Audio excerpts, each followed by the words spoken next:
namin kayo. Ayan, napakaganda talaga ng kanilang tinig. And balita ko, original composition daw ang kantang ito. Tama ba? Tama ba?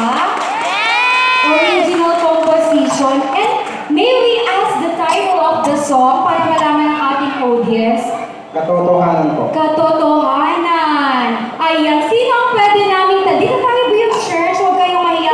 Huwag ninyong ikahiya ang talentong ibinigay sa inyo. Talentado talaga ng mga taga-Buyon. Yes. Ang Buyon, doon yan sa Forest Region, malayo. Pero, tignan nyo, inabot tayo ng kanilang komposisyon. May we know kung sino ang nag-compose ng kanta? Tita Margin. Yung nag-compose po ng kanta is ang member po doon sa BMC Buyon. Siya po ay adult member po ng BMC Buyon. So, siya po si Sister Margin Martinez. Wow, grabe! Imagine that! Kahit pala matanda ka na, kayang-kaya pa rin mag-compose ng kanta. Yes, naman. Napakaganda ng ibig sabihin ng katotohanan. And what is the inspiration behind that song?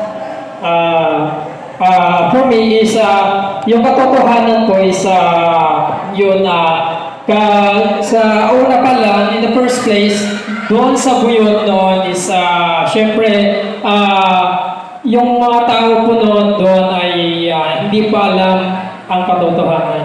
So hanggang sa dumating ang isang araw ay nagkaroon ng pag-asa ang mga mamamayan sa Buyon na malaman ang katotohanan at ayun po ang nagkaroon ay BMC Buyon. So, yun po ang katotohanan kay Lord. Siya po ang katotohanan tungo po sa kaligtasan, buhay na walang hanggan at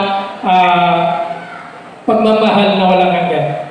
Okay, so that was the inspiration behind that song, Katotohanan. Ayan.